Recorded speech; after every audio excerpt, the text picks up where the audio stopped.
Quiero que abra su Biblia, por favor, en el Salmo capítulo 19. Hoy vamos a tratar un tema, amén, un poco, pues yo diría un poco controversial dentro de lo que es la iglesia, hablando de lo que es la consejería bíblica y la psicología. La consejería bíblica es que son fundamentos opuestos o pueden ir de la mano. Amén. Salmo capítulo 19, versículos 7 al 8. ¿Trajeron su Biblia? ¿Tenemos la Biblia? Amén. Abrimos nuestra Biblia entonces, Salmo capítulo 19, versículos 7 al 8. Y nos ponemos de pie, amén, para leer la palabra del Señor. Dice así la palabra de Dios, en el nombre del Padre, del Hijo y del Espíritu Santo. Amén. La ley de Jehová es perfecta, que convierte el alma. El testimonio de Jehová es fiel, que hace sabio al sencillo. Los mandamientos de Jehová son rectos, que alegran el corazón. El precepto de Jehová es puro, que alumbra los ojos. Amén. Incline su rostro donde está y vamos a pedirle al Señor que Él hable a nuestras vidas. Padre que estás en los cielos, te damos gracias, Señor, en este momento que nos permites estar aquí reunidos. Señor, te hemos exaltado, hemos adorado tu nombre, hemos honrado tu nombre. Señor, y ahora nos disponemos, Señor, para que tú hables a nuestras vidas, Señor, que nuestro entendimiento pueda ser, Señor, abierto, tu Espíritu Santo pueda traer, Señor, ese entendimiento a nuestras vidas, esa sabiduría, Señor, en el nombre de Jesús, y que podamos, Señor, atesorar, Señor, lo que vamos a aprender hoy día, Señor, en el nombre de tu Hijo amado. A cada uno de nosotros, háblanos, Señor, en el nombre de Jesús. Te lo pedimos, por favor. Espíritu Santo, yo te pido que tú me llenes, Señor, de tu presencia, Señor, en este momento, y que puedas, Señor, impartir esta palabra, Señor, a este pueblo santo, Señor. En el nombre de Jesús te lo pedimos, Señor. Amén y amén. Puede tomar su asiento. Amén. Muy bien. ¿Cuál ha sido el propósito acerca de esta conferencia que nosotros hemos tenido durante todo este mes de octubre, hablando acerca de lo que es la salud mental, hablando del estrés, hablando de la ansiedad, de la depresión, de tantas cosas que hemos podido aprender? ¿Cuál ha sido el propósito de esto? Bueno, número uno, dice ahí que podamos entender que nosotros estamos en un mundo caído, afectado por el pecado, por lo cual todos, cristianos y no cristianos, estamos expuestos a pasar por momentos difíciles que muchas veces nos hacen caer en angustias, preocupaciones, ansiedad, depresión y tantas otras cosas más que pueden venir a nuestras vidas. Número dos, ¿cuál es el otro objetivo que hemos tenido? Bueno, que en efecto hay situaciones que hemos vivido, que marcaron nuestras vidas y que a veces por miedo o por vergüenza a alguna otra situación, a veces las hemos escondido y hasta hemos pensado que nunca van a desaparecer esas situaciones. Pero que debemos entender que cuando venimos a los pies de Cristo y le entregamos nuestra vida a Él, Él lo cambia todo. Él lo hace nuevo, nos da esperanza, nos da una nueva vida en medio de este mundo de dolor. Número 3, ¿cuál ha sido el otro propósito? Que ahora podemos analizar nuestras vidas a la luz de la palabra y de lo que hemos aprendido y entender por qué hay ciertas situaciones en mi vida, por qué ciertos pecados se repiten y una vez más poder entender que cuando estamos en Cristo todas las cosas son hechas nuevas y en nuestra familia, hermano, cuando estamos en Cristo no se repetirá más lo sucedido anterior, porque ahora somos nueva criatura. Dejando esto claro, ¿cuál ha sido el propósito de esta conferencia? Quiero que ahora podamos entender, hermano, la diferencia que hay entre lo que es la psicología y la consejería bíblica. ¿Cuál es el rol de la psicología? ¿Cuál es el rol de la consejería bíblica? Regresando a este Salmo, capítulo 19, nos encontramos con un texto que nos dice que la ley del Señor, número 1, restaura el alma. ¿Qué quiere decir esto? Que refresca, que reanima y devuelve el alma al lugar que le corresponde, que restaura y renueva mi vida y mi interior. Número 2, dice que el texto nos dice que hace sabio al sencillo. O sea, la Biblia toma a personas sin discernimiento, ingenuas y crédulas y las hace sabias. Hermano, nosotros necesitamos sabiduría para tomar decisiones correctas. Y esta sabiduría procede de la palabra de Dios. nos permite ver la vida como Dios la ve y actuar en consecuencia.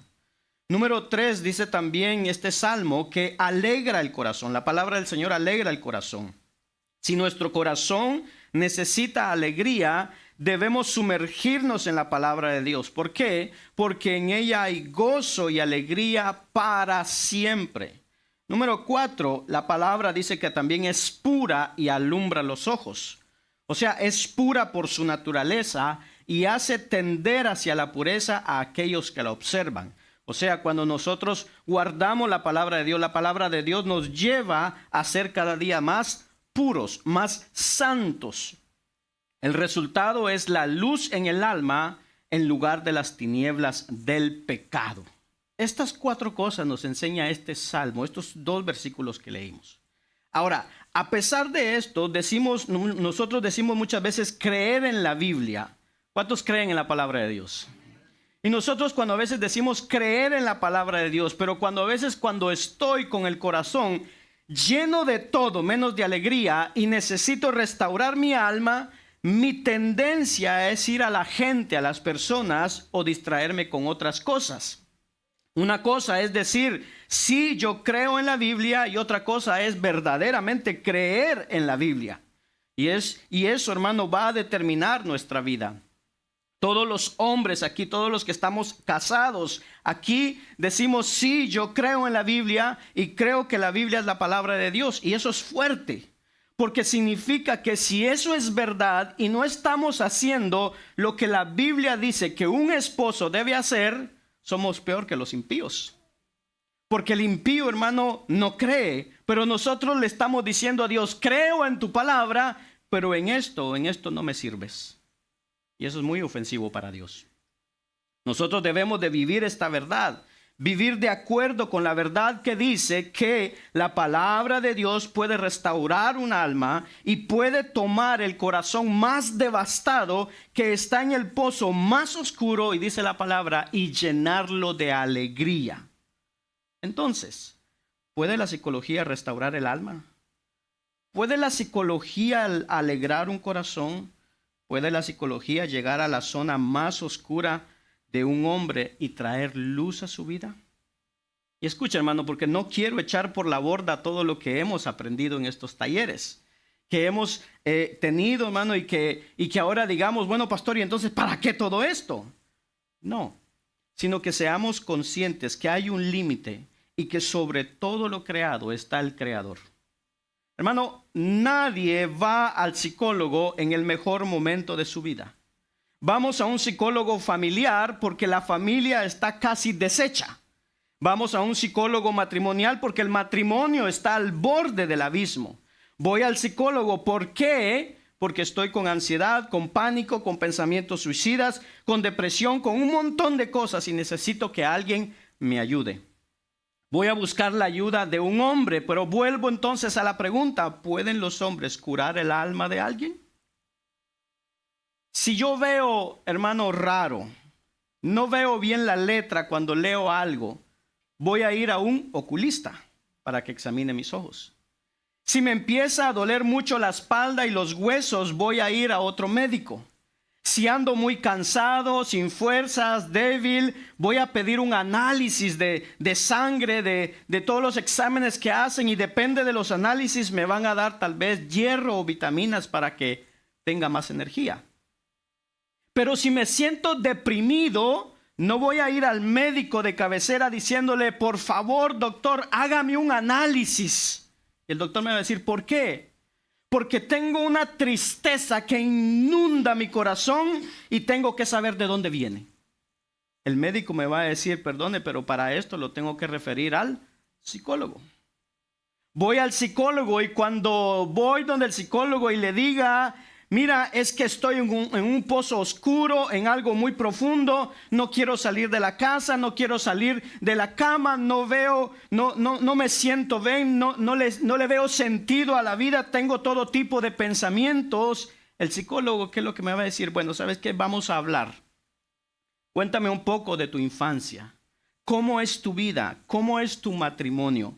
Y el resultado de toda esa sesión que vamos a tener puede ser que sea una persona que no se siente realizada, una persona con traumas de la infancia, una persona con heridas por sanar del pasado, una persona con asuntos que resolver con los padres, una persona que va a tener que cambiar sus entornos.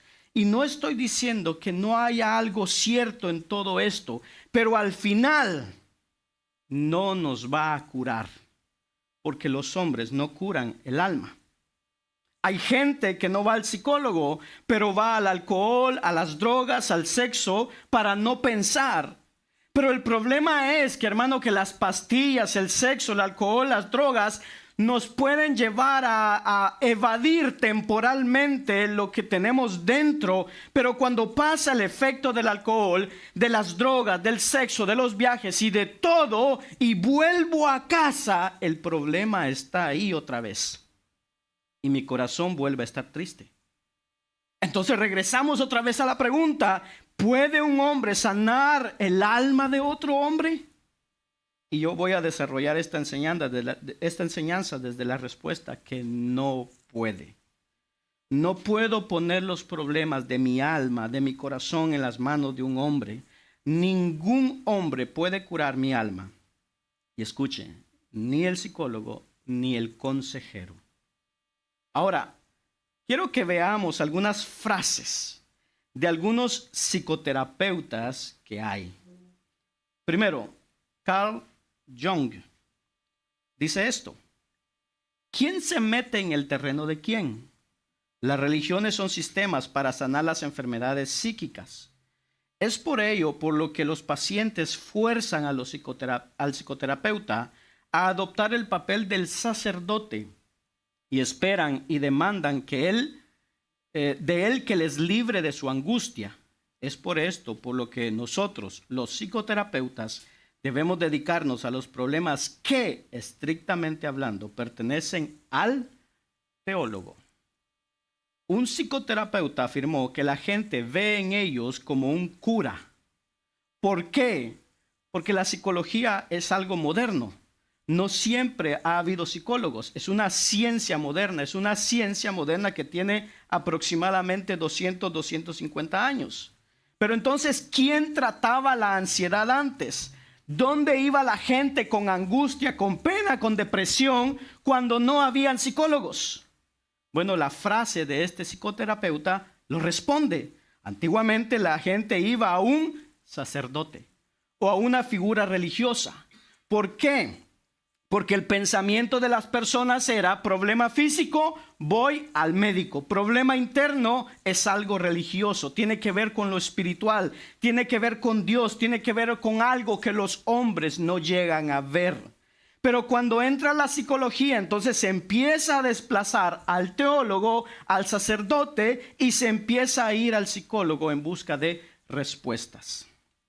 Tanto así que algunos, de manera muy equivocada, dicen: lo físico para el médico, lo espiritual para el pastor y el alma para el psicólogo.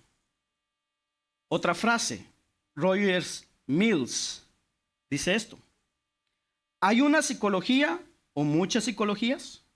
El campo de la psicología hoy día es literalmente un embrollo. Circulan tantas técnicas, métodos y teorías como investigadores y terapeutas hay.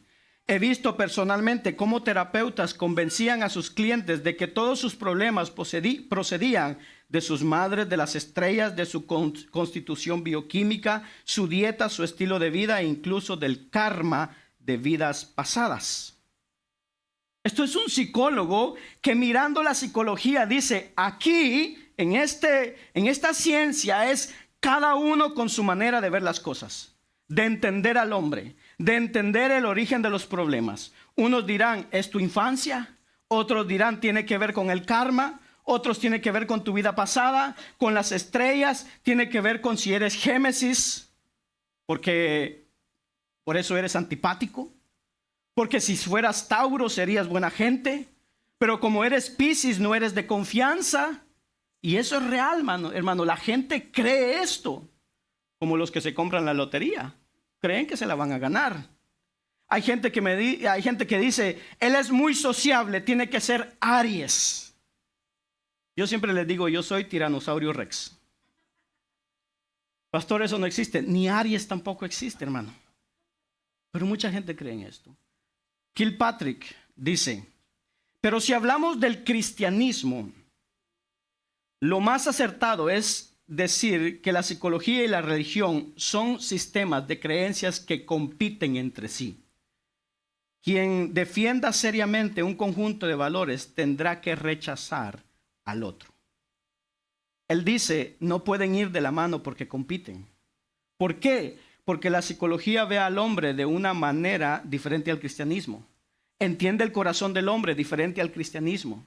La psicología entiende la culpa diferente al cristianismo. Entiende la depresión diferente al cristianismo. La psicología entiende lo que es pecado diferente al cristianismo. Y por lo tanto no podemos juntar dos cosas que dicen totalmente diferente. La Asociación Cristiana de Estudios Psicológicos escribe esto. Entonces, ¿existe o no la psicología cristiana? A menudo se nos pregunta si somos psicólogos cristianos y encontramos difícil dar una respuesta puesto que no sabemos lo que la pregunta implica. Somos cristianos que somos psicólogos, pero por el momento no hay psicología cristiana aceptable que sea notablemente diferente a la psicología no cristiana.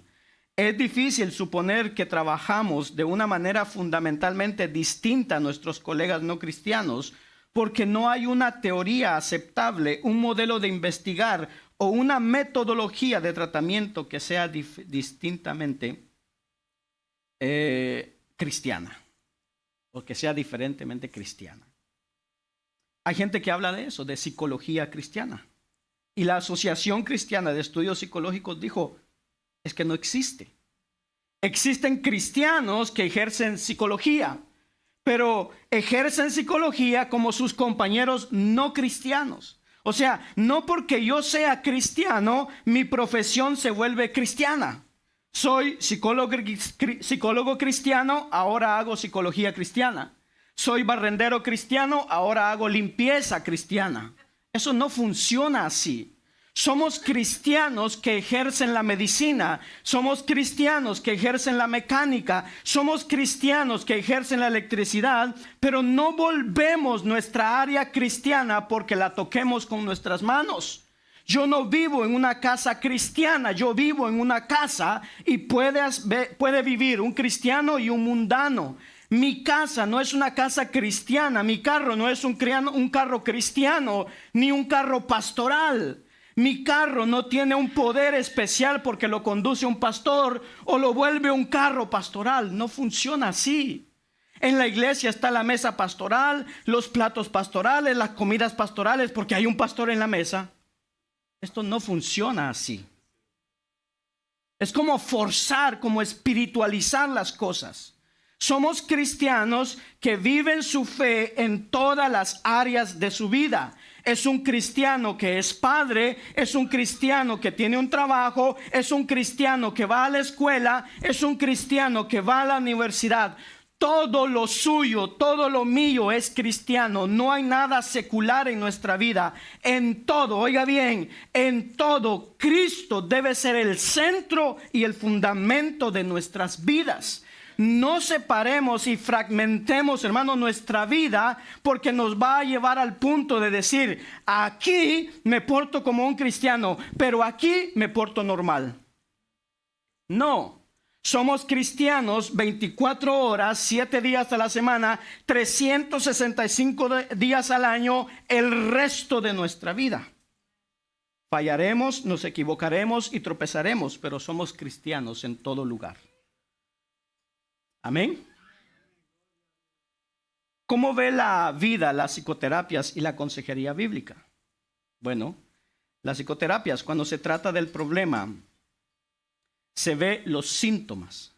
La consejería bíblica ve el problema que está en el corazón. Nosotros no pensamos que el problema está fuera. Por ejemplo, una persona depresiva, el problema no está en su tristeza, el problema está en su corazón. Las lágrimas, se siente apagado, sin ganas de nada. Esos son los síntomas del problema. Pero el problema está dentro de la persona.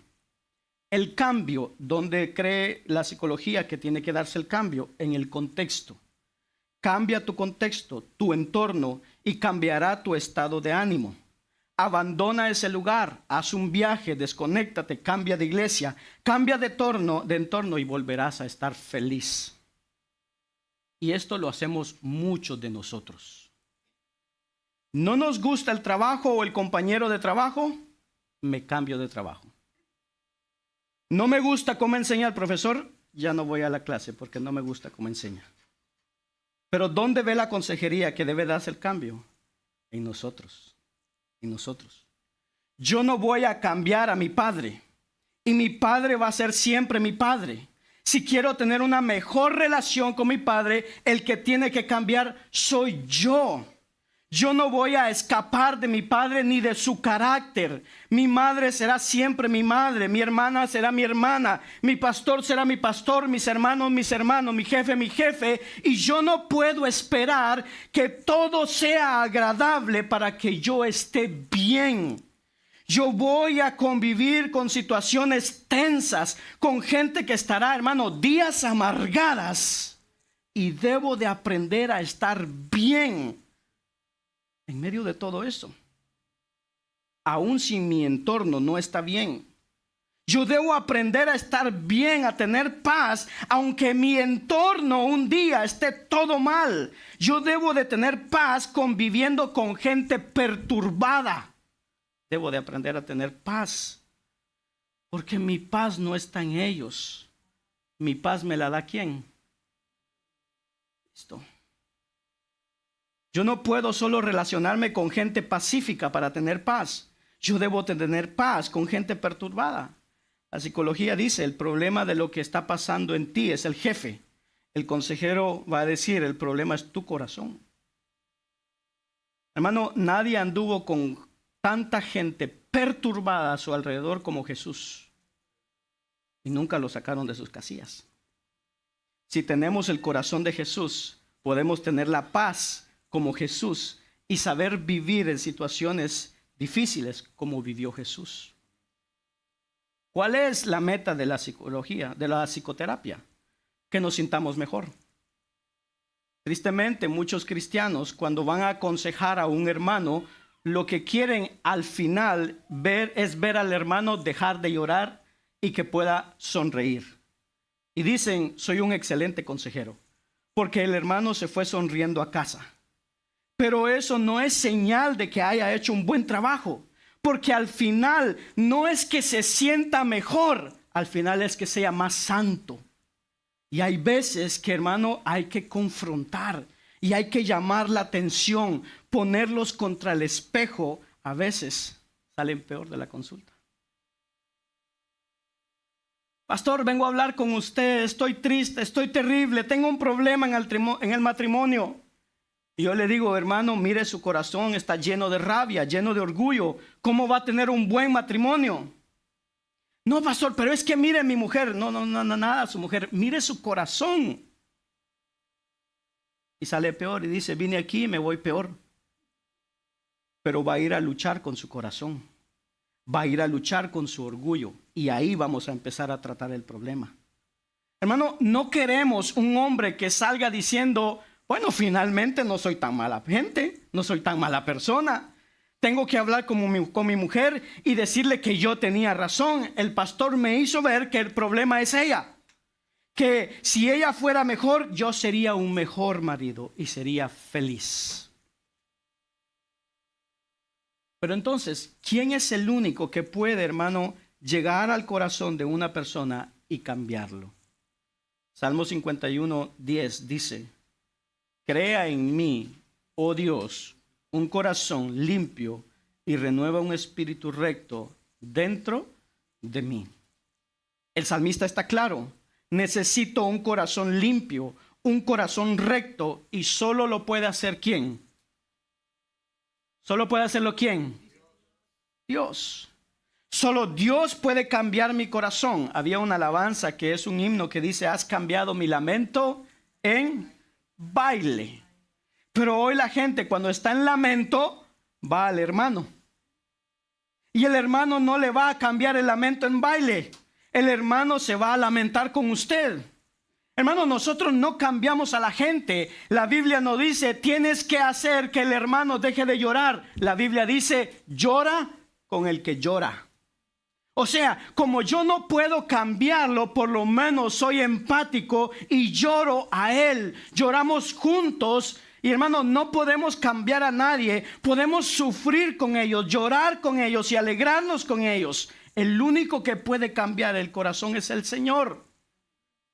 Pastor, estoy muy triste, hermano. Si quiere, yo me pongo a su lado y compartimos la tristeza. Pero el único que puede quitarnos esa tristeza es el Dios Todopoderoso. Hermano, no puede poner en mí esa expectativa de que yo le voy a curar, porque lo voy a decepcionar. Ni en ningún otro hermano. La psicología tiene 4 metas fundamentales en su forma de trabajar. Número 1, describir la conducta que observan. Segundo, observar una conducta o condición y la describe. Luego explica lo observado y busca relacionarlo con posibles factores externos del presente o bien fruto del pasado. Número 3, propone teorías que justifiquen la conducta o la condición con los factores externos para buscar normas de conducta generales. Y 4, propone métodos que ayuden a modificar los trastornos o disfunciones hacia formas más deseables. Ahora escuche esto, porque todo intentan proponer soluciones, estrategias, métodos, trucos para que nos sintamos mejor, pero no hay una garantía, porque no se puede sanar el corazón. Todos son teorías. Ningún psicólogo le va a dar garantía de nada. Si uno lleva a su hijo al psicólogo con pensamientos suicidas y le dice al psicólogo, por favor, usted me asegura que él no lo va a hacer, no lo puede hacer, no lo puede decir. Él lo único que le va a decir, ¿sabe qué? Yo voy a hablar con él, voy a intentarlo, pero no es una garantía. Porque ningún psicólogo puede garantizar nada. El problema es que no todos somos iguales. No todos tenemos el mismo carácter. No todos tenemos la misma personalidad. No todos enfrentamos las situaciones de la misma manera. Por ejemplo, usted, póngase aquí un momento, usted entra a su casa y alguien que está allá adentro a su casa, cuando usted entra, lo asusta. ¿Cómo reacciona usted? Algunos gritan, otros lloran, otros se desmayan, otros se quedan paralizados y otros pues golpean al que lo asustó. Es la misma situación, reacciones diferentes. Porque cada uno reacciona al miedo de una forma distinta. Cada persona es diferente. Por eso ningún psicólogo puede garantizar nada. La psicología ofrece teorías, nunca garantías. Además, cada psicólogo siente afinidad por un pensamiento o un método diferente. Y se van inventando nuevos métodos cada día y no se llega a un acuerdo común. De ahí que la psicología no es una ciencia, sino muchas ciencias. Si yo voy a operarme el corazón aquí en Canadá, cuando el cardiólogo abre mi pecho y vea mi corazón, el cardiólogo no va a decir, yo a este no lo puedo operar, porque yo soy canadiense y este es un corazón guatemalteco. Yo corazones centroamericanos no trato. No va a decir eso. ¿Por qué? Porque el corazón es el corazón. Tiene los mismos tubos, las mismas conexiones. Es igual en Guatemala, en Canadá y en cualquier otro país. Pero escuche esto. Porque si yo voy al psicólogo, un psicólogo de aquí de Laval, le cuento mis problemas. Y después al otro día voy a otro psicólogo en Montreal y le cuento mis problemas. Y al siguiente día voy a otro psicólogo de la Rive Sud y le cuento mis problemas. Es posible que tenga 3 diagnósticos y 3 sugerencias diferentes. Porque cada uno tiene sus métodos y sus escuelas. Cada psicólogo tiene su método. ¿Cuál tiene la razón? Quizá ninguno tenga la razón y quizá ninguno esté tampoco equivocado. Porque cada uno prueba. Hermano, cada uno va a probar a ver si arreglamos a este hombre. Hermano, Dios no va a probar arreglarnos. Dios restaura el alma. Ahora, algunas terapias, quiero que veamos algunas terapias para que veamos que cada una tiene un poco de diferencia. Número 1, la terapia cognitivo-conductual es una psicoterapia que busca cambiar pensamientos y conductas negativas para mejorar la salud emocional. Parte de la idea de que modificar los pensamientos ayuda a transformar emociones y acciones que causan malestar. Así que el problema es la conducta. Se va a analizar la conducta, cómo se maneja, horarios, agenda, y vamos a empezar a variar un poco la rutina, porque variando la rutina entonces estará mucho mejor. Terapia psicoanalítica. Esta terapia es originada por un hombre conocido llamado Sigmund Freud. Creo que algunos lo han escuchado. Dice, es un tratamiento a largo plazo que busca el autoconocimiento profundo a través de la exploración del inconsciente. Se centra en cómo las experiencias pasadas, especialmente de la infancia, afectan los pensamientos, emociones y comportamientos actuales. El objetivo es lograr una reestructuración duradera del alma para resolver conflictos internos y mejorar la calidad de vida. Esto es lo pasado. Puedo decir, yo soñé con mi papá, soñé que era un niño y que me pegaba. Entonces, esta terapia va a decir, entonces, eso es un trauma. ¿Qué es un trauma? Bueno, un trauma es una herida de infancia o una herida que hemos tenido durante la vida. ¿Qué hacemos para resolver esto? Bueno, podemos volver al pasado y cuando mi papá me vaya a pegar o me vaya a dar un golpe fuerte, yo me quito de ahí y entonces así curo el trauma y otras cosas que pueden ir. A veces el trauma, hermano, está en una niña abusada por un familiar y eso no es un juego, no es algo que debemos de tomar a la ligera. Eso arruina, marca la vida. Pero escuche, no podemos justificar la manera de ser hoy día. Por ejemplo, si esa niña fue abusada y ahora es una mujer que es mala con todos los hombres por lo que le hicieron, pues no se justifica, porque eso se lo hizo uno, no el resto de la humanidad. O sea, todos los otros no tienen la culpa. ¿Qué va a decir Dios? Arrepiéntete de tu pecado, de tu maldad. Sí, pero fue el otro que me hizo algo. Sí, y Dios es justo, hermano, y va a dar justicia a cada uno. Y el problema está ahí, que la psicoterapia, oiga bien, la psicoterapia mayormente va a victimizar. El consejero va a confrontar el problema. Hay gente que prefiere la psicología para no ser confrontada. Y tristemente hay mucha psicología y cosas así que se han metido dentro de la iglesia. Y a veces preferimos pastores y predicadores que sean más psicólogos, humanistas que predicadores, porque en el fondo no queremos que nos digan que el problema en el matrimonio soy yo, que el problema de mi carácter soy yo, que el problema de mi amargura es que yo soy un amargado y que no es mi familia, ni la infancia, ni el tiempo, ni las estrellas, ni la iglesia, ni el clima, ni los políticos, ni la economía, ni los que se roban los impuestos, es que soy yo. No podemos agarrarnos todo el tiempo de esas cosas para justificar nuestras conductas. La psicoterapia o la terapia psicodinámica dice, sigue la idea del pensamiento psicoanalítico de la posmodernidad, es decir, también busca ayudar al paciente mediante la autoconciencia de sus motivos y conflictos ocultos. Pero en la psicoterapia psicodinámica, el terapeuta asume una posición activa, da consejos, refuerza aspectos, interviene con técnicas de apoyo. La psicoterapia humanista surgió a mediados del siglo XX a través de propuestas de Abraham Maslow y Carl Rogers. Está fuertemente influenciada por la fenomenología y el existencialismo, al remarcar el hecho de que nunca experimentamos una realidad en sí, sino que vivimos mediante nuestra subjetividad. ¿Qué es eso? La subjetividad es, todo depende de cómo yo lo mire. O sea, así funciona. Esto me parece de este color, aunque aquel diga que es de otro color. Yo así quiero que sea. Entonces, todo es subjetivo al mismo tiempo que reflexiona sobre la existencia humana.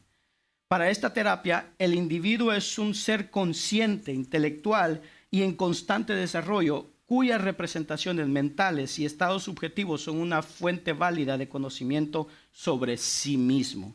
Así que esta terapia dice, te estás buscando y todo vale. Depende cómo estés, pues todo vale. Todavía, puede decir, todavía no sabes quién eres. Estás en las crisis de los 40, estás perdido en el mundo. Así que se justifica todo lo que estás haciendo porque todavía no has encontrado quién eres en este planeta. A los 40, 50 años no le ve sentido a su vida, no sabe por qué está aquí, de dónde vengo, a dónde voy, quién soy, para qué llegué. O sea, a los 50 años está un poco cardíaco. La terapia Gestalt fue desarrollada por Fritz Perls, Laura Pérez y Paul Goodman en los años 40. Dice, es un enfoque psicoterapéutico que se centra en la conciencia del momento presente, aquí y ahora, y la responsabilidad personal. Busca integrar pensamientos, emociones y comportamientos para que la persona pueda alcanzar el crecimiento personal y la autoaceptación. Utiliza técnicas experienciales y creativas como el juego de roles o el análisis de sueños para ayudar a los clientes a comprender sus necesidades, resolver conflictos internos y vivir de manera más auténtica.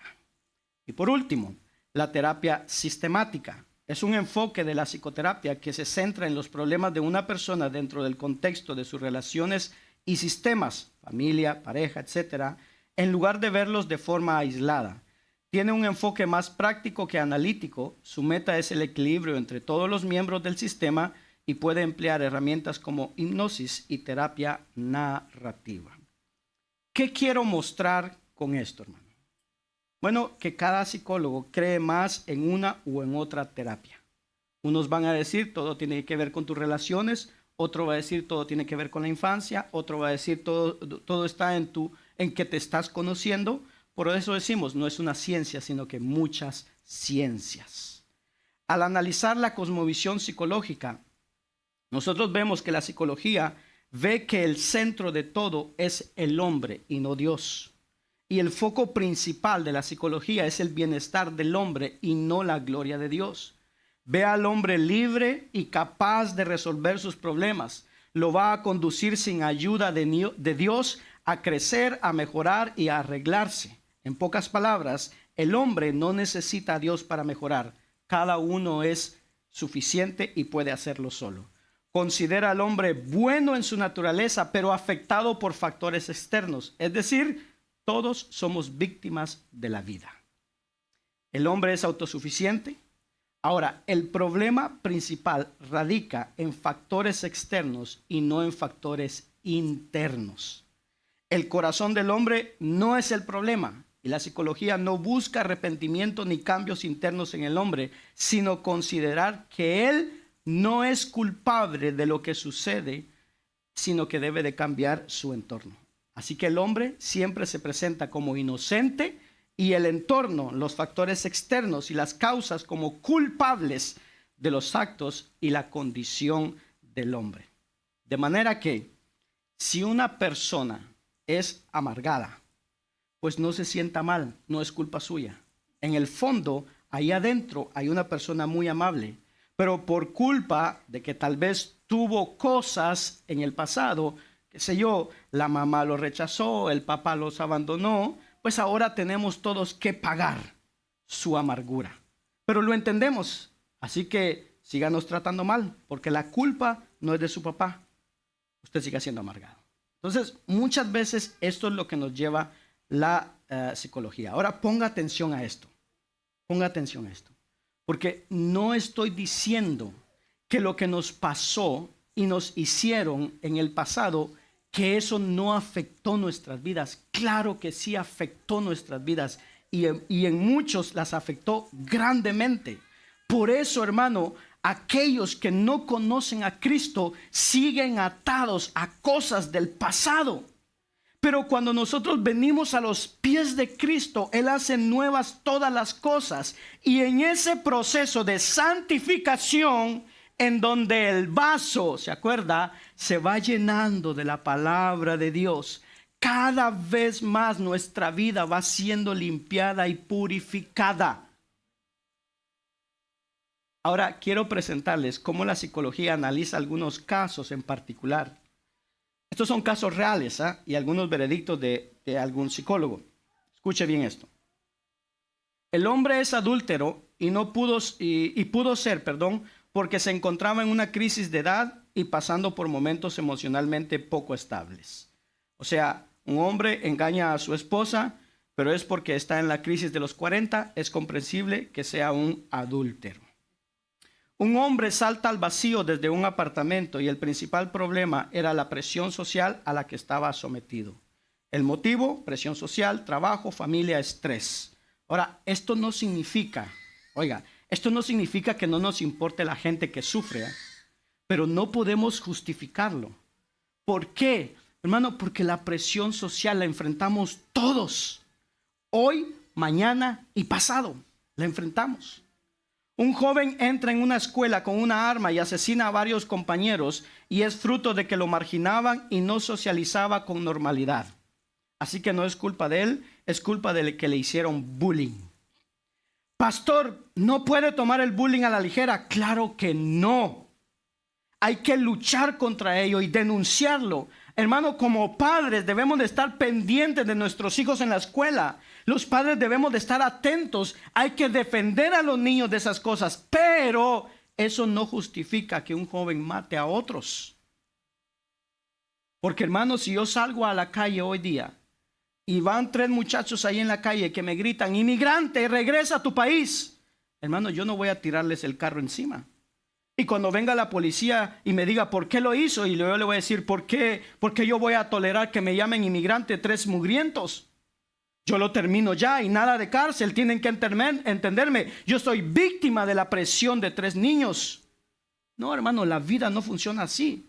No puedo justificar el hecho malvado con otro. No puedo matar a una criatura en el vientre porque hubo un violador. El bebé no fue el violador. Eso no es justo. Y eso no significa que no sintamos tristeza y empatía con los que sufren. Pero no vamos a justificar los hechos. Hay una diferencia. Algunos creerán que si no lo victimizo y no lo justifico, estoy en contra. No, claro que no. Yo entiendo lo que sucedió, lo que pasó, pero no acepto, hermano. Eso es distinto.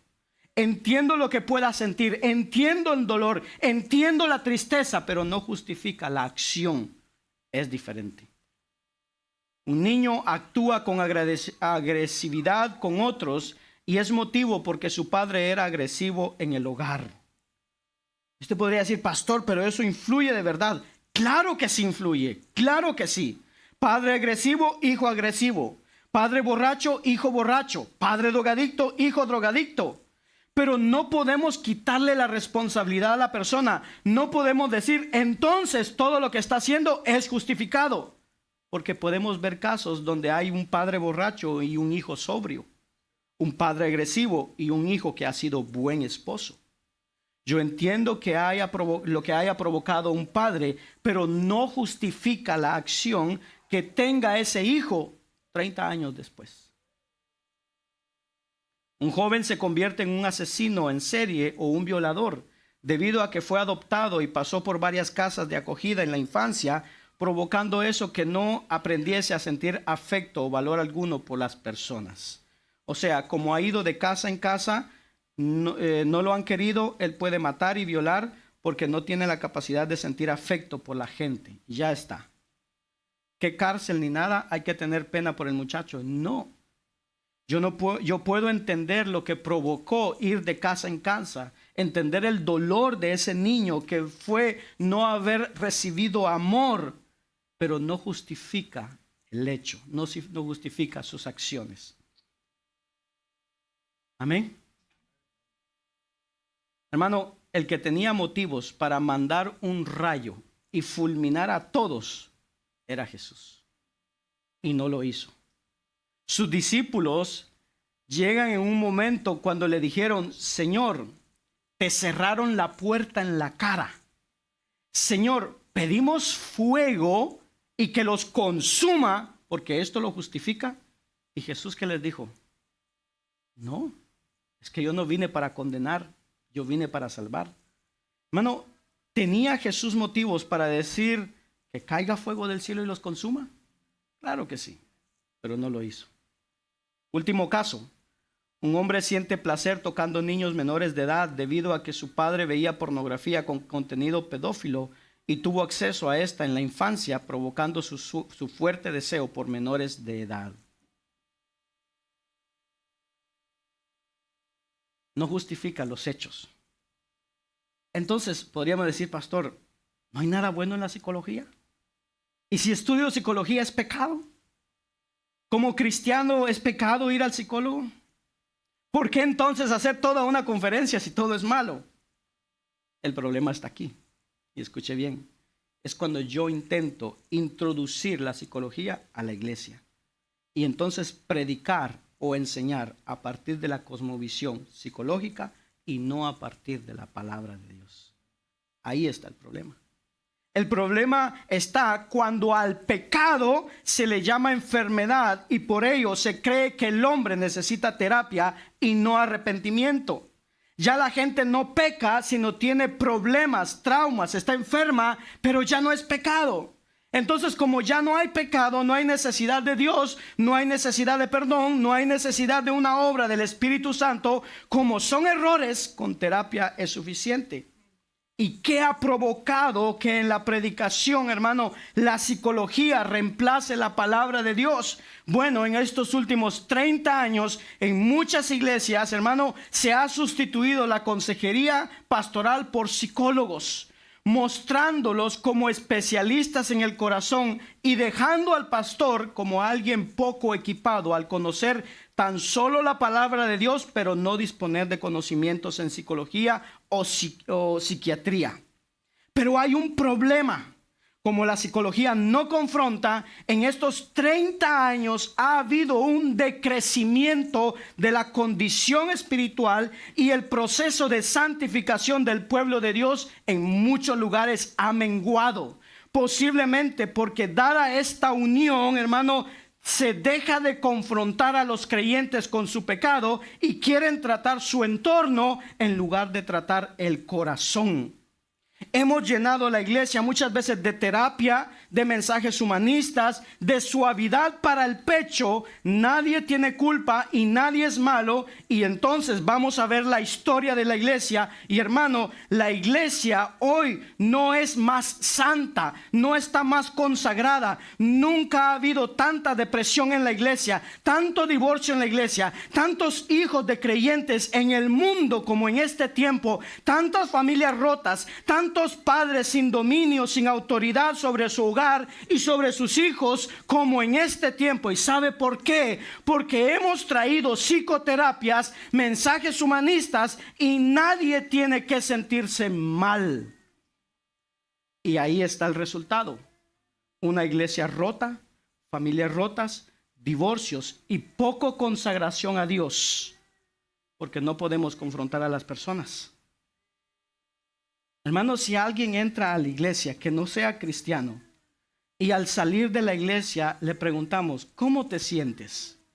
Y esta persona dice, bien, me encantó el mensaje. ¿Eres creyente? No, pero voy a volver porque me encantó el mensaje. Pues hay algo mal. Porque se va derecho al infierno, pero le gustó el mensaje. Algo está mal. Algo no confrontó su corazón. Algo no estamos haciendo bien. Ahora, ¿cómo es que la psicología y la consejería bíblica coexisten? ¿Pueden coexistir? ¿En qué formas pueden coexistir? ¿No pueden coexistir? Bueno, para entender esto debemos de entender lo que es la cosmovisión. ¿Qué es la cosmovisión? La cosmovisión es la manera como nosotros vemos el mundo, cómo yo veo y cómo yo evalúo el mundo, cómo usted ve al mundo. ¿Lo ve de una manera a partir de la palabra de Dios o lo vemos como todo mundo? ¿Cómo nosotros vemos el mundo? Esa es la cosmovisión. Como cristianos, nosotros tenemos una teología de redención. ¿Qué es esta teología de redención? Bueno, hay una creación, hay una caída, hay una redención y una glorificación. Por la sangre de Cristo, nuestros pecados son lavados, somos salvados y entramos en un proceso de crecimiento, hermano, que durará toda la vida hasta que Jesús vuelva o vayamos a su presencia. Ese proceso es la santificación progresiva y luego habrá un día de glorificación. Cuando yo estoy fuera de Cristo, yo no tengo posibilidad de poder honrar a Dios. No tengo el Espíritu de Dios en mi vida. Aunque quiera, no puedo honrarlo. Pero cuando yo conozco a Cristo y empieza la santificación progresiva, ahora tengo dos posibilidades. Tengo la posibilidad de obedecer a Dios si quiero, y el Espíritu Santo está en mí, pero puedo también pecar, y pecamos. Esto es un proceso en donde, hermano, la santificación progresiva es un proceso donde se supone que el Espíritu Santo va ganando terreno en mi corazón. Y yo empiezo a ceder en mi lucha para que Dios sea glorificado. Todo eso lo cubre la santificación progresiva.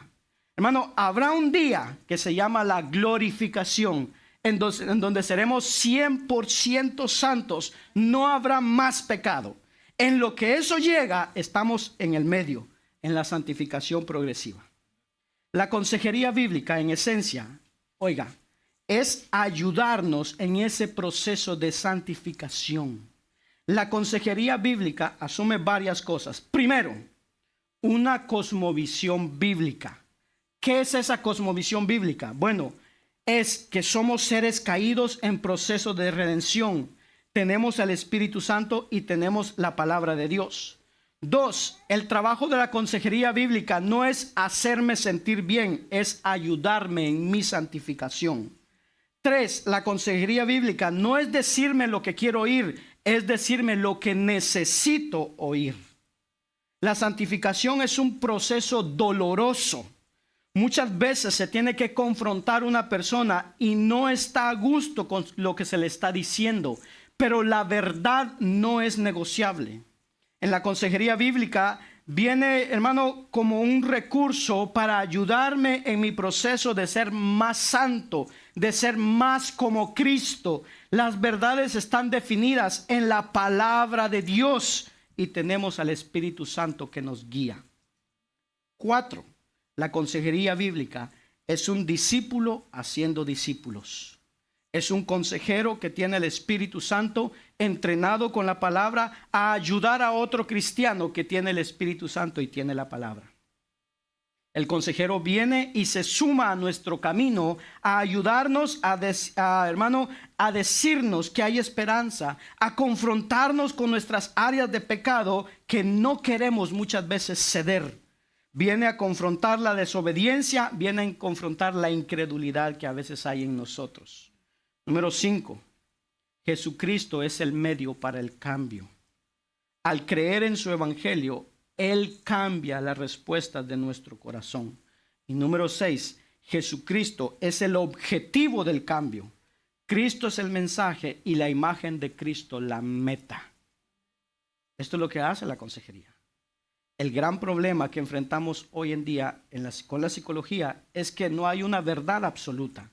Es una corriente filosófica, depende mucho de mis emociones, depende mucho del psicólogo, depende mucho de cuál es la meta que quiero en el momento y cómo están mis emociones. Es una terapia, un acompañamiento conductual que no tiene objetivos en sí mismo de Dios. Dios no está en ningún lado, no es tomado en cuenta. La consejería bíblica trabaja la transformación de mi corazón y no es negociable. Hermano, en la consejería bíblica, el consejero no inventa la verdad. La verdad está definida por Dios en la palabra. Dios la inspira. La consejería trabaja con pecados bien definidos, nombrados en la palabra. No se basa en emociones, en hábitos. Si hay un cambio es porque cambiamos por dentro hacia afuera y no de afuera hacia adentro. La consejería bíblica muchas veces conlleva dolor, conlleva sufrimiento, porque vivimos en un mundo caído, experimentamos el dolor, hermano, y experimentamos no solamente el dolor, sino el dolor de lo que es no vivir para la gloria de Dios como deberíamos. Número 7, la consejería bíblica descansa en la obra del Espíritu Santo. Nadie tiene poder para cambiar a nadie, y eso es humillante. Eso es humillante, porque muchas veces, hermano, cuando vamos a aconsejar a alguien, hacemos una labor fiel, usamos la palabra de Dios adecuadamente, pero es la soberanía de Dios que opera en la vida de la persona. No soy yo. Como consejeros tenemos que ser humildes. Hermano, no somos Jesucristo chiquito.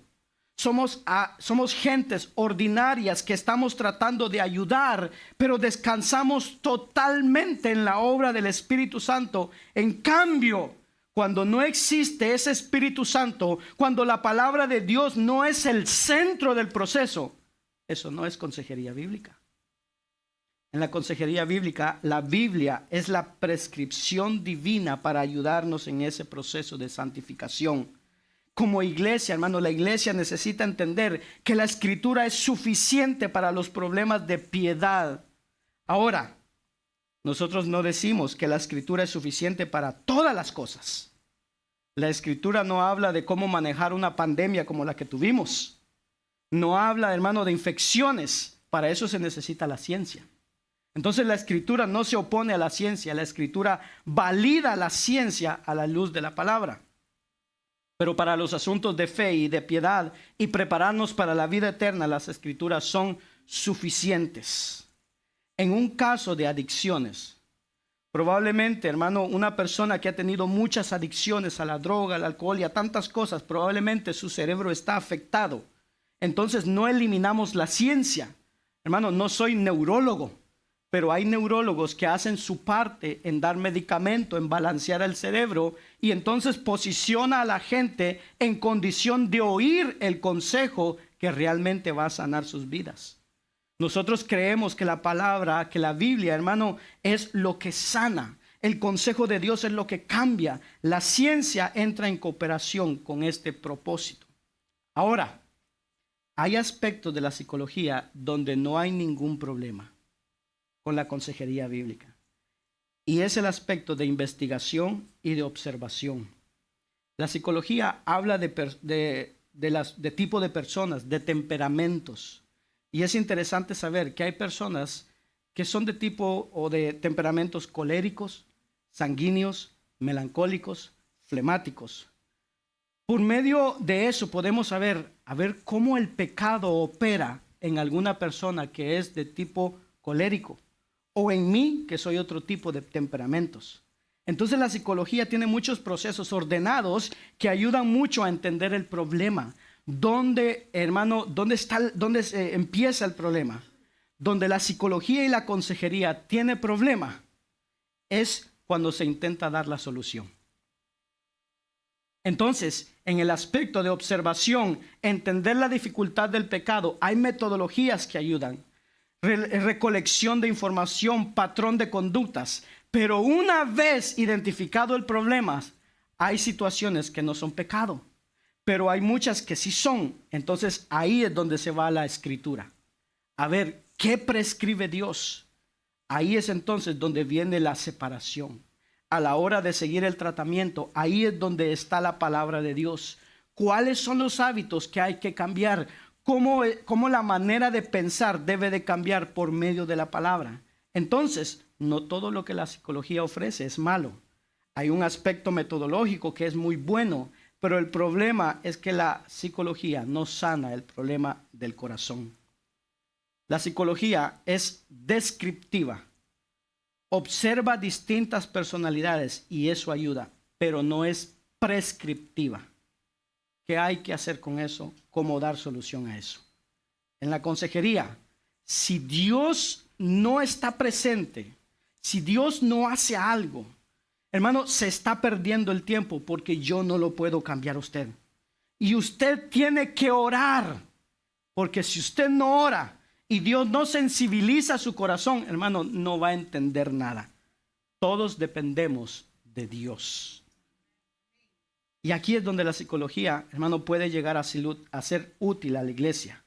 Cuando la psicología está, oiga bien, sometida, no a la par, no encima, no como prioridad, sino sometida a la palabra de Dios.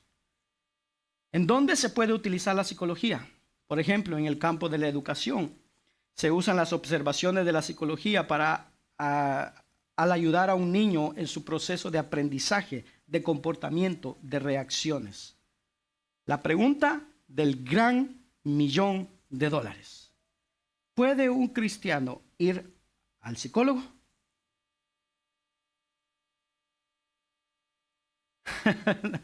No, en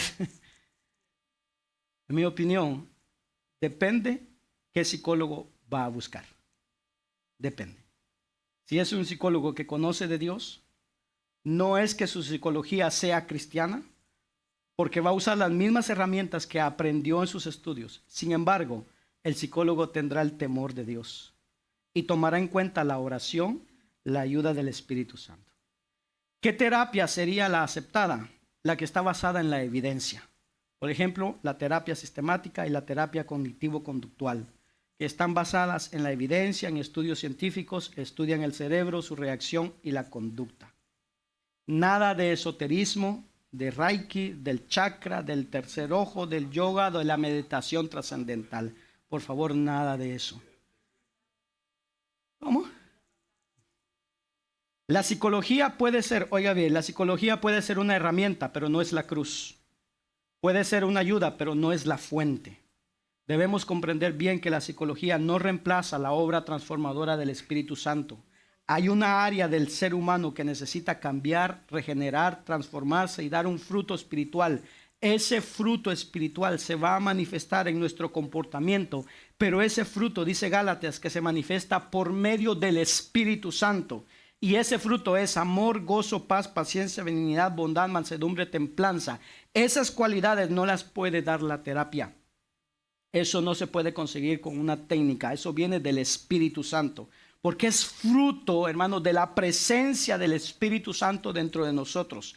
Jesús dijo, hay una paz que la da el mundo, pero la paz que Él da no es como la del mundo. Es una paz que sobrepasa todo entendimiento y que yo puedo experimentarla en medio de las tormentas. La psicología no puede hacer la obra del Espíritu Santo. Segundo, la psicología puede enseñarnos a entender nuestras reacciones, puede hacernos pensar a base de preguntas que busca una lógica, pero la realidad es que hay una transformación espiritual, un nuevo nacimiento en la vida del hombre que solo es el Espíritu Santo que lo hace.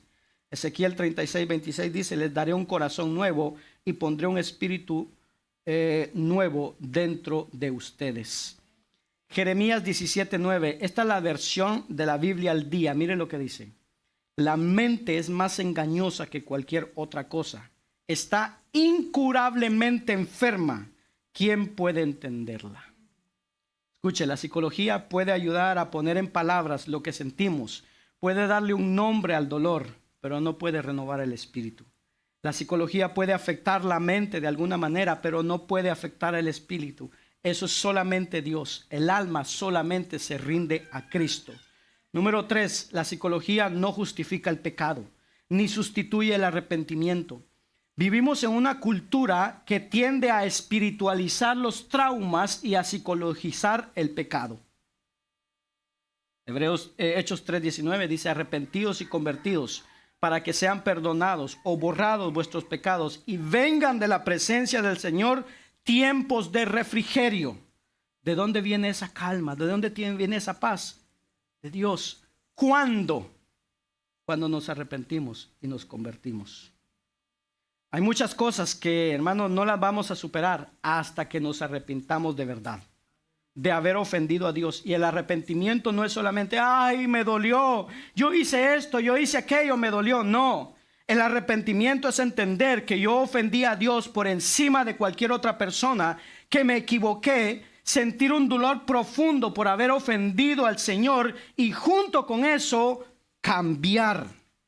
Hay gente que dice, yo no sé por qué yo no puedo dejar de ser infiel, porque no se ha arrepentido.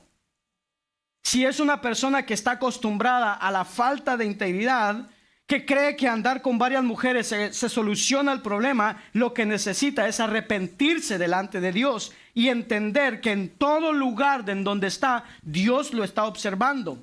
Entonces, hasta que no se arrepienta, no va a poder cambiar ese tipo de comportamientos. Santiago dice que cada uno de nosotros somos atraídos, somos seducidos por nuestra propia concupiscencia, nuestra propia naturaleza pecaminosa. Así que, hermano, tener traumas no libera de la responsabilidad moral del pecado. Hay que confrontarlo. La psicología puede ayudar a entender por qué peco en algunas situaciones, pero solamente es Cristo quien puede perdonar y hacernos libres, porque solo aquel a quien el Hijo del Hombre liberta es verdaderamente libre. Número 4. La psicología no debe convertirse en una muleta permanente. El acompañamiento terapéutico puede ser una herramienta temporal, pero no es posible, hermano, que pasemos 2, 3, 4, 5, 10 años en el mismo sitio con el mismo terapeuta tratando el mismo problema. Algo está pasando que no está funcionando bien. Número 5, la psicología no reemplaza la palabra, ni la oración, ni el congregarnos. Ningún proceso de ayuda emocional, amén, puede sustituir nuestra comunión con Dios y el tiempo de la oración que deberíamos estar dedicando en buscar la presencia del Espíritu Santo. Tampoco va a sustituir el tiempo que debemos de tener estudiando la palabra de Dios.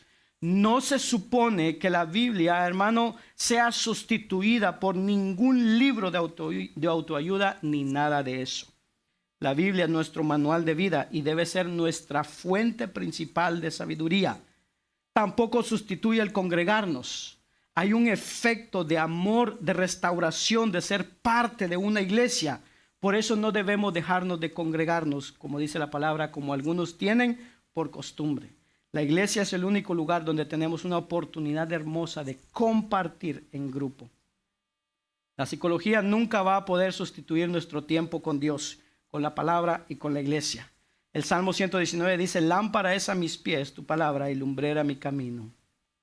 Amén. Termino con esto. ¿Cuándo debo considerar buscar ayuda psicológica si soy cristiano? ¿Cuándo debo hacerlo? Cuando mi comportamiento no mejora a pesar de que llevo tiempo practicando lo espiritual. ¿Qué significa? Me estoy congregando, me estoy alejando del pecado, estoy orando, estoy leyendo la Biblia, me estoy congregando, he confesado mis pecados, busco ayuda de los demás, oran por mí, he hecho todo lo espiritualmente posible para mejorar y aún así no lo he logrado. Puedo entonces considerar la ayuda de un profesional para ver que probablemente no es algo espiritual, sino algo en la bioquímica que está perturbando. Quizá tiene algún desbalance hormonal, porque ahí la psicología puede tomar datos más físicos que espirituales. A veces no todo es guerra espiritual, hermano. Hay cosas que a veces son inmadureces humanas y a veces hay que crecer. Darnos cuenta, hermano, que ya tenemos 35, 40, 50 años y muchas veces seguimos comportándonos como si tuviéramos 12, 15 años. Hay cosas en nuestra vida que quizás todavía no han madurado y deben hacerlo. David le llama a su hijo Salomón y le dice: Salomón, ven para acá. Quiero decirte un par de cosas. Y lo primero que le dice es: sé hombre. Salomón ya era un hombre. Él era masculino. Pero el ser hombre no es igual que ser un varón masculino. Hay algunos que son varones masculinos, pero no son hombres todavía. Porque para ser hombre hay que tener carácter. Tener cualidades de carácter que lo hagan un hombre. Otro punto. ¿Cuándo debo considerar ir a un psicólogo si yo soy cristiano? Si veo que el consejo de su pastor o algún líder quizás ya llegó a su límite. Y aquí debo admitir, hermano, que no todas las iglesias están preparadas para la consejería bíblica. No todo líder tiene que saber, no todo líder está capacitado para entender todas las cosas. Y todo líder tiene que saber reconocer cuando no puede ir más allá. Yo tengo que saber y reconocer que hay cosas en las que quizás hay algunas en las cuales no estoy preparado, no las sé, no lo sé todo, que no estoy capacitado para eso, y entonces me toca referirlo a un profesional. En este punto sería bueno poder identificar a un psicólogo que conozca de Dios. ¿Cuáles son los recursos espirituales que primero tengo que agotar antes de acudir a buscar a un terapeuta o un psicólogo, aunque sea cristiano? Primero, examinemos nuestro corazón delante de Dios. Salmo 139, 23, 24 dice: escudriñame, oh Dios, y conoce mi corazón. Pruébame y conoce mis inquietudes, y ve si hay en mí camino malo, y guíame en el camino eterno. Examinemos nuestro corazón delante de Dios. Asegurémonos de no tener cuentas pendientes, de no querer ir, hermano, a orar delante de Dios como si Dios no conociera lo más profundo de nuestro ser. Jeremías lo dijo claro, que engañoso es el corazón del hombre, ¿quién lo conocerá? Y después dice que el único que lo conoce y es capaz de escudriñar nuestro corazón es Dios. Él conoce lo más profundo. Vayamos delante de Dios en honestidad y reconozcamos delante de Él nuestros pecados para que seamos libres. La Biblia dice: si mi pueblo se humillare, o si se humillare mi pueblo, sobre el cual mi nombre es invocado, y oraren y buscaron mi rostro y se convirtieren de sus malos caminos, entonces yo iré desde los cielos, perdonaré sus pecados y sanaré su tierra. A veces no hemos sido libres de una situación porque vamos a orar como el fariseo. Yo, Señor, ayuno, yo hago esto, yo hago lo otro, en vez de ir en humildad y decir: Señor, aquí estoy vuelto nada, me siento mal, cometí este pecado, le fallé a fulano, engañé al otro, hice tal cosa. Señor, te fallé a ti, perdóname, restáurame, límpiame. Señor, empieza de nuevo conmigo. Número 2, antes de ir a un psicólogo, hable con su pastor o con un líder. ¿Por qué queremos llegar a un psicólogo primero si tenemos a un pastor? Tenemos un líder que quizás pueda acompañarnos en el proceso. Acerquémonos a nuestro pastor, contémosle la historia, pidamos ayuda. La Biblia dice: confiesen sus pecados unos a otros, oren los unos por los otros para que sean sanados. Pidamos primero la consejería bíblica. Número 3, la práctica de disciplinas espirituales consistentes. Yo no puedo decir que estoy traumatizado y que no he sanado si no oro. Oro 5 minutos y esos 5 minutos los siento como una eternidad. ¿Cómo voy a sanar si nunca leo la Biblia? Y cuando la leo corriendo o por cumplir. Hermano, la Biblia no es solo para leerla, es para meditarla. El Salmo 1 dice: sino que en la ley del Señor está su delicia, y en su ley medita de día y de noche. Josué capítulo 1 versículos 7, 8 y 9. Dios le dijo a Josué que nunca se aparte de la ley del Señor que le enseñó Moisés, para que le vaya bien y tenga éxito en todo lo que haga. Pero muchas veces quiero que me vaya bien y no quiero leer las escrituras. Meditar no es solamente leer, meditar es leer, entender, practicar lo que estoy aprendiendo. Si leer el Salmo 23 corriendo antes de ir al trabajo, creo que eso ya es comunión con la palabra de Dios, estamos equivocados. Escuche esto: los satanistas tienen un nivel de reverencia hacia lo que ellos leen, y ellos están obligados a aprenderse 2 hojas diarias del libro que ellos leen. Y a nosotros se nos hace tan difícil aprendernos un versículo diario de la palabra de Dios. Yo le pregunto ahorita: ¿cuál fue el versículo que leímos al principio?